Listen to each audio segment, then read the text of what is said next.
Many thanks for joining today's edition of Aso Briefing. I am Richard Chinwanyebe. Our top stories. President Tinubu flags off construction of fourth legacy project. Federal government mobilizes states, private schools to join digital education database. And in sport and on business, CBN revokes operating license of 46 microfinance banks. You are watching Aso Briefing. Don't forget that you can watch us live on DSTV channel 392, StarTimes TV channel 127, and on Free TV, look us up on channel 507. On the UH band, you can find us on channel 38. Now we go out with details of all our stories. President Bola Tinubu has praised the performance of the Minister of the Federal Capital Territory, Barrister Aso Briefing, saying all districts of the FCT are now experiencing the impact of government through completed infrastructure projects. The president, represented by the Senate President Godswill Akpabio, made the remarks while inaugurating the newly completed Akinwumi Ajibola Street in Gaduwa District, Abuja.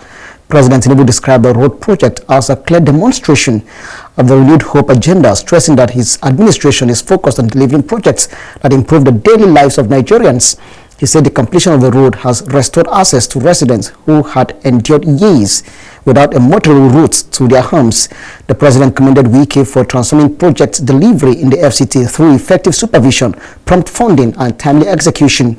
He said the administration had ended the era of abandoned projects and was extending development beyond the city center to district and satellite communities. Speaking at the event, the minister said the FCT said the road is the 16th project commissioned under the ongoing 31-day inauguration program, marking President Tinubu's third year in office. Wike said the president had directed that every district in the FCT must benefit from development, adding that projects have now reached communities across the territory. Wike also credited the smooth execution of projects to the cooperation between the executive and the National Assembly, which ensured timely budget approvals.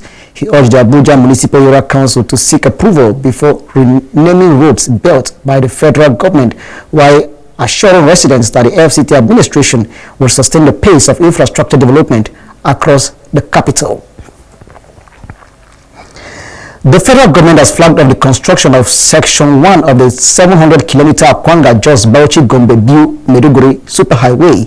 Speaking during the flag-off of the ceremony held in Akwanga, Nasarawa State, President Bola Tinubu, represented by the National Chairman of the All Progressives Congress APC, Professor Nantawe Yelwada, described the 700-kilometer superhighway as one of the president's 4 renewed hope agenda legacy road projects designed to transform Nigeria's transportation network across the North Central and the Northeast geopolitical zones. The APC National Chairman said the first phase of the project covers approximately 125 kilometers from Akwanga to Nasarawa State to Jos in Plateau State and forms part of the larger 6-lane continuously reinforced concrete pavement superhighway stretching through Nasarawa, Kaduna, Plateau, Bauchi, Gombe, Yobe, and Borno states.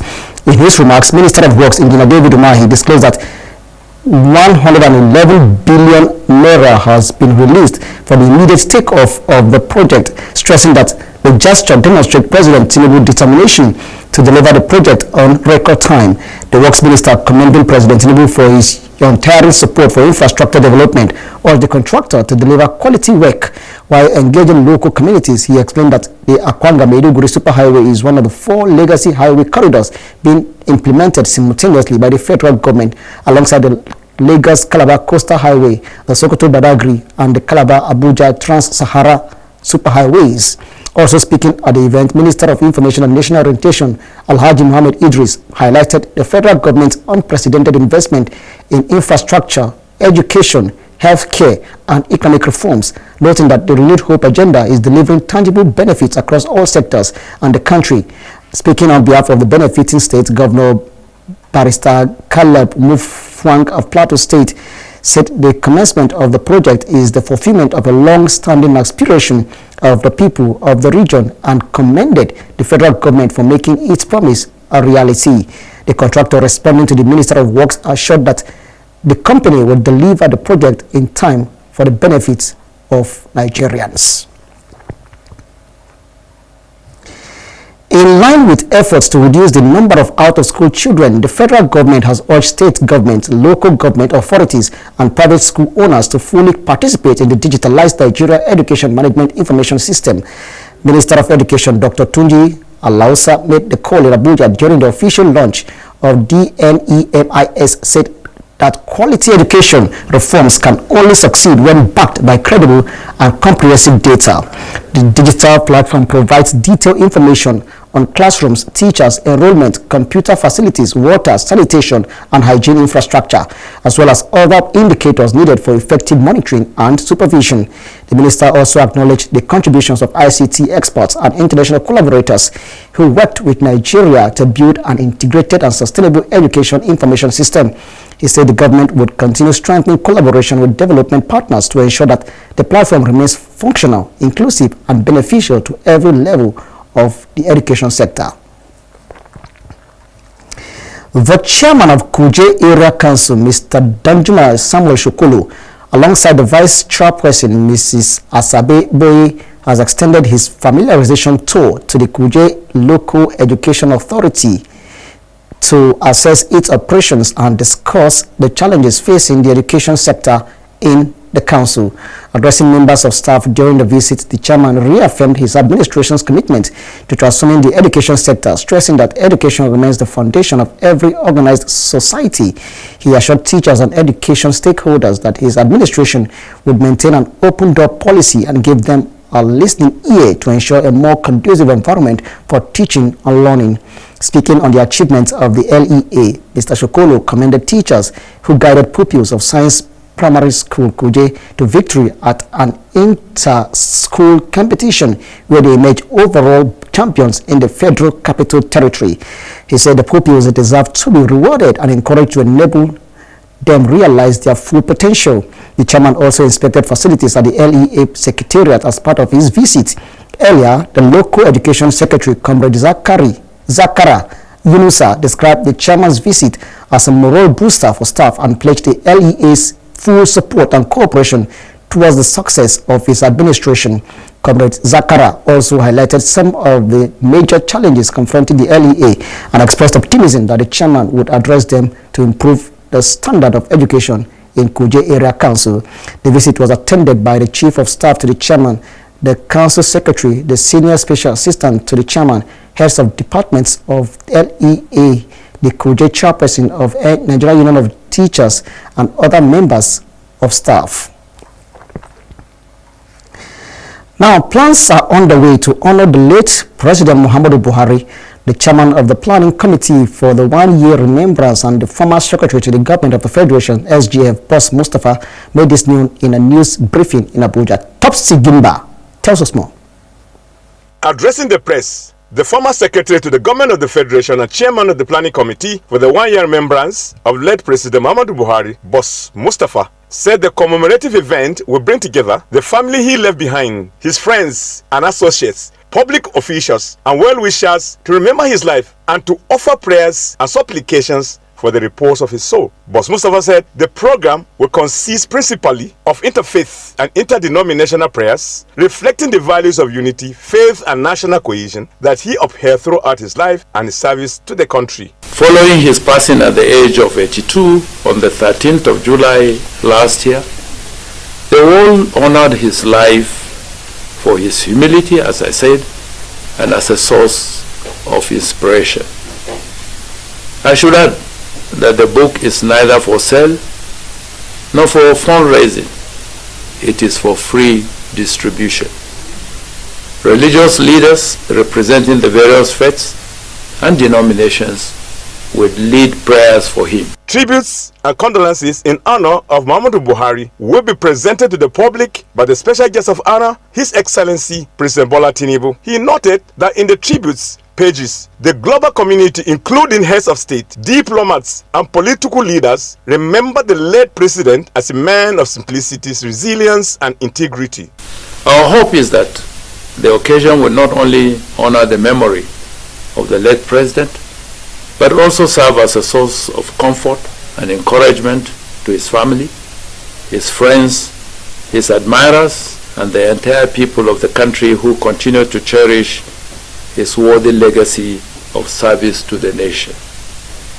As members of the Fourth Estate of the Realm, we count on your support to carry word of this event across the country and to encourage the admirers and supporters of late President Buhari and indeed the general public to remain united and to pray individually and in congregation in all our places of worship for the repose of his soul. President Muhammadu Buhari died on the 13th of July 2025 at the age of 82, ruled as an elected president from 2015 to 2023. Also an accomplished general in the Nigerian army and also military head of state in 1984. Topsy Gimba reporting for Aso Television News. The Benue State government, alongside the Nigerian police force, has paid a condolence visit to the family of the late Miyetti Allah Cattle Breeders Association of Nigeria Magban leader Alhaji Risku Muhammad in Ohimini local government area following his killing. The delegation, led by the Deputy Governor Sam Ode on behalf of Governor Hyacinth Yomem Alia, included the Assistant Inspector General of Police in charge of Zone 4, the Benue State Commissioner of Police, representatives of the Sultan of Sokoto, Magban officials, other security agencies, and members of the deceased family. During the visit, the delegation expressed sympathy to the bereaved family and appealed to them, as well as members of the Fulani community, to remain peaceful and avoid any form of reprisal or self-help. The government and security agencies assured the family that a thorough investigation was underway and pledged that those responsible for the killing would be identified and brought to justice. Police say the case is being handled by the State Criminal Investigation Department. The Benue State government reaffirmed its commitment to protecting lives and maintaining peace across the state, while urging residents to support ongoing investigations by providing credible information to security agencies. Similarly, 3 cattle herders have reportedly been killed and another injured in an ambush by unidentified gunmen while grazing livestock in the Gero Rafin Bauna area of Jos South local government area of Plateau State. The chairman of the Miyetti Allah Cattle Breeders Association of Nigeria Magban in Plateau State, Alhaji Ibrahim Yusuf Babayo, confirmed the incident and condemned the attack.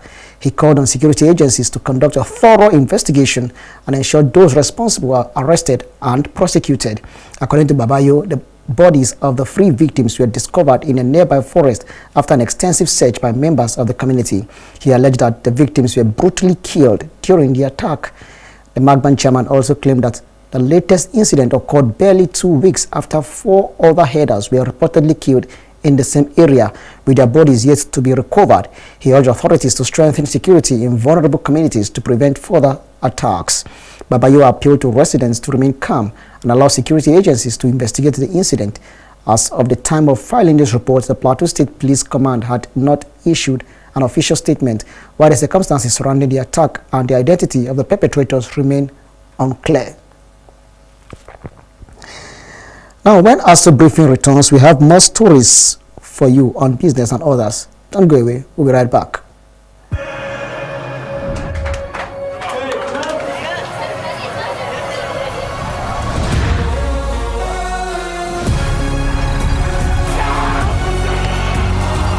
From June 11th till July 19th, everything fit way. The FIFA World Cup 2026 go happen. Touchlight all 104 matches on top 4 correct channels. Sharply grab your GoTV decoder, GoTenna plus 1 month jolly for only 15,000 naira. Live on Super Sport, only on GoTV.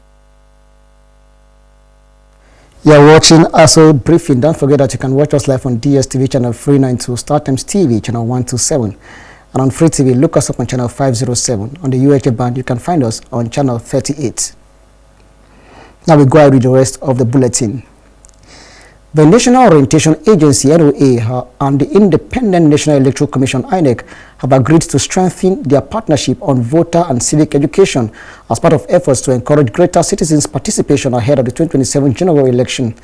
The agreement was reached during a courtesy visit by the Director General of the NOA, Malam Larry Isa Onilu, to the Chairman of the INEC, Professor Joash Amopitan, at the Commission's headquarters in Abuja. Isa Onilu said democracy can only thrive when citizens are well informed and actively involved in the electoral process. He noted that lessons from the 2023 general election revealed significant gaps in civic and voter education, particularly among first-time voters, stressing the need for sustained public enlightenment beyond election periods. He proposed closer collaboration between INEC's Voter Education Department and the NOA's Department of Civic Values and Democracy Education, saying neither institution could effectively address the challenge of voter education on its own. In his response, INEC Chairman Professor Amopita described the partnership as essential to strengthening Nigeria's democracy. He identified voter apathy, misinformation, and cynicism as key challenges and called for a joint grassroots campaign against vote buying and false information, expressing confidence that the renewed collaboration would boost voter turnout and improve the credibility of the 2027 general elections. The Federal Capital Territory High Court has sentenced one Jonathan Marcus to death for the murder of an elderly couple, Mr. Debola Ezekiel and his wife, Mrs. Abiodun Ezekiel, at their residence in Apo Legislative Quarters in Abuja. The judgment brings to a close the prosecution of the case by the FCT Police Command more than 2 years after 80-year-old Ezekiel and his wife were found murdered in their home on April 1st, 2024. Police Public Relations Officer of the Command, SP Josephine Ade, who revealed this in a statement on Wednesday, said extensive investigation led to the arrest of the suspect after he fled Abuja. SP Ade said investigation led to the arrest of the suspect, who was the former driver of the deceased, who was tracked to Obajana, Kogi State, where he had gone into hiding after he committed the crime, noting that he was subsequently arrested and brought to Abuja for further investigation. According to the police, Jonathan Marcus confessed during interrogation to entering the victim's residence at about 11 p.m. on the night of the incident and murdering the couple. The command said investigations further revealed that the convict had previously worked as the couple's driver but was dismissed following repeated disagreements with his employers. The Defense Headquarters, DHQ, has announced that troops engaged in internal security operations across the country recorded significant successes over the past 3 months, neutralizing 662 terrorists and other criminal elements in various theaters of operation. Director of Defense Media Operations, Major General Michael Onoja, who revealed the figures during monthly briefing with journalists in Abuja, also disclosed that troops also arrested 1,084 suspects, rescued 951 kidnapped victims, and destroyed 12 illegal refining sites in the month of June and throughout the second quarter across the country.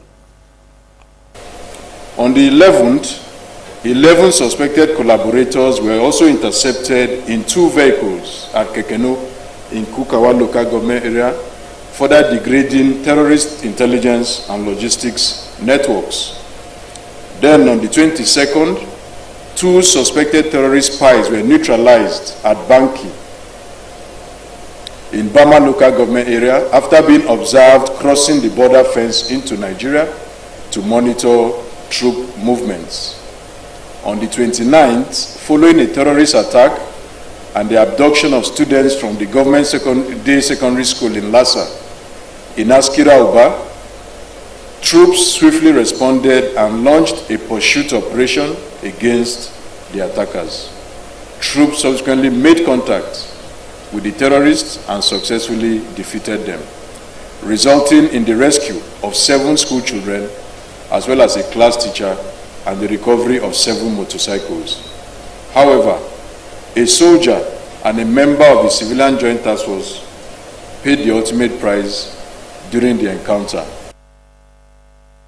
Major General Onoja said during the period under review, troops recovered more than 464,268 liters of stolen petroleum products, including crude oil, automotive gas oil, dual-purpose kerosene, and premium motor spirits. He further disclosed that in June 2026 alone, troops neutralized 129 terrorists and other criminals, arrested 486 suspects, rescued 542 kidnapped victims, and facilitated the surrender of 11 insurgents. Updating on theater-by-theater breakdown of military operations, the Director of Defense Media Operations said troops of Joint Task Force Northeast Operation 100K neutralized 76 terrorists, arrested 97 suspects, rescued 465 kidnapped victims and facilitated the surrender of 11 insurgents and their family members. Now, troops of Operation Enduring Peace have foiled a fresh attack on the National Institute for Policy and Strategic Studies, NIMS, in Kuru, Jos South local government area of Plateau State, killing one suspected armed attacker, confirmed to be a Beram youth, recovering a military rifle reportedly stolen during an earlier assault on troops. The attack occurred shortly after midnight on Wednesday when armed Beram youth allegedly attempted to breach the security perimeter of the institute. Troops guarding the facility engaged the attackers in a gun battle, forcing the others to flee into nearby rocky terrains. A search of the deceased suspect led to the recovery of a service rifle loaded with 16 rounds of 7.62mm ammunition. Military authorities said the weapon had been taken from a soldier killed during an attack on troops at the Federal College of Land Resources Technology in Vom on April 11th this year. The body of the suspected Beram attacker has been evacuated to a hospital mortuary, while security forces have intensified patrols and surveillance around the NIPS facility to prevent further attacks and reassure residents. The latest incident is the third attempted attack on the institute in recent weeks. Security sources say the recovery of the stolen rifle could provide fresh leads in ongoing investigations into the armed militia activities in the Kuru-Vom axis as troops continue operations aimed at restoring security across Plateau State. Sikiru Adetona Owondikoko has taken over as District Governor, Rotary International 9127. He will serve from now until June ending next year. He took over from Dr. Joy Okoro, whose tenure ended 30th of June 2026.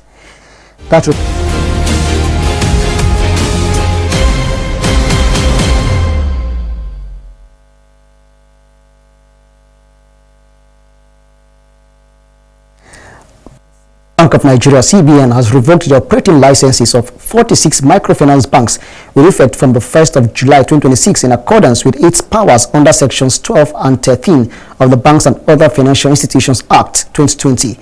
The CBN, in a press statement, disclosed that the revocation was approved by its governor, Mr. Olaimi Kadoso, following the bank's failure to meet the regulatory requirements for continued operation as licensed financial institutions.